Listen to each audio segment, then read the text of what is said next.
Hi hello friends, എല്ലാവർക്കും ഇന്നത്തെ പുതിയൊരു വീഡിയോയിലേക്ക് സ്വാഗതം.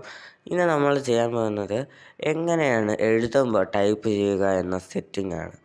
എല്ലാവരും എൻ്റെ ചാനൽ ലൈക്കും ഷെയറും സബ്സ്ക്രൈബും കൂടെ ചെയ്ത് സപ്പോർട്ടും കൂടെ ചെയ്യണേ. അപ്പോൾ നമുക്ക് നേരെ വീഡിയോയിലേക്ക് കിടക്കാം. അപ്പോൾ ഫ്രണ്ട്സ്, നമുക്കിവിടെ ഇത് ചെയ്യാനായിട്ട് നെറ്റിൻ്റെ ആവശ്യമുണ്ട്. നമ്മളിവിടെ നെറ്റ് ഓണാക്കുകയാണ്. പിന്നെ നിങ്ങൾക്ക് തൽക്കാലം കാണിക്കാനായിട്ട് ഞാൻ വാട്സപ്പ് ഓണാക്കുകയാണ്. വാട്സപ്പിൽ നമ്മുടെ മെസ്സേജ് എന്നുള്ളത് ഓണാക്കുമ്പോൾ ഇവിടെ സെറ്റിങ്സ് എന്നുള്ള ആ ഓപ്ഷനിൽ നമ്മൾ ക്ലിക്ക് ചെയ്യുമ്പോൾ നമുക്കിവിടെ ലാംഗ്വേജസ് എന്നത് ഓപ്പൺ ചെയ്യാം.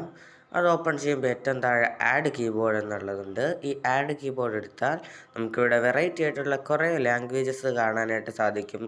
അവിടെ നമുക്ക് ഇപ്പോൾ മലയാളമാണ് ആവശ്യം. അപ്പോൾ നമ്മൾ മലയാളം സെലക്ട് ചെയ്യുമ്പോൾ നമുക്കിവിടെ കൈയക്ഷരം എന്നുള്ളതുണ്ട്.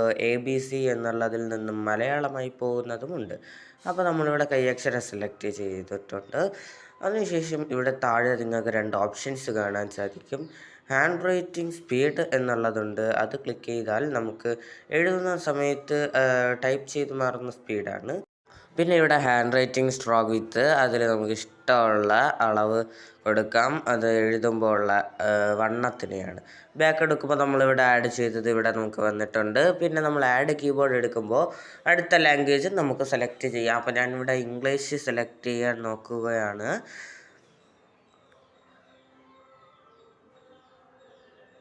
ഓക്കെ, നമുക്ക് ഇംഗ്ലീഷ് കിട്ടിയിട്ടുണ്ട്. ഇംഗ്ലീഷ് എടുക്കുമ്പോൾ കുറച്ചും കൂടെ കീബോർഡ്സ് ഒക്കെ ഉണ്ട്. ഓക്കെ, അപ്പോൾ ഞാനിവിടെ ഹാൻഡ് റൈറ്റിംഗ് എന്നുള്ളത് എടുത്തിട്ടുണ്ട്.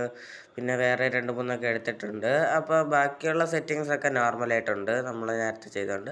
അപ്പോൾ നമ്മൾ സെലക്ട് ചെയ്തെല്ലാം ഇവിടെ വന്നിട്ടുണ്ട്. ഇനി നമുക്ക് ബാക്ക് എടുത്ത് പോയി അപ്പോൾ നമുക്കിവിടെ ഇതുപോലെ ഇവിടെ വിരൽ കൊണ്ട് എഴുതും എന്നൊക്കെ വന്നിട്ടുണ്ട്.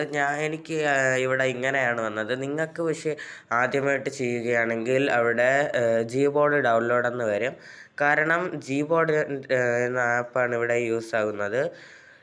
അഥവാ ഡൗൺലോഡ് ചെയ്യാനായിട്ടാണ് പറയുന്നതെങ്കിൽ ഡൗൺലോഡ് ചെയ്യുക. ശേഷം നമുക്കിവിടെ എന്ത് എഴുതിയാലും നമുക്കിവിടെ മുകളിൽ ടൈപ്പായി വരുന്നത് നിങ്ങൾക്ക് കാണാൻ സാധിക്കും.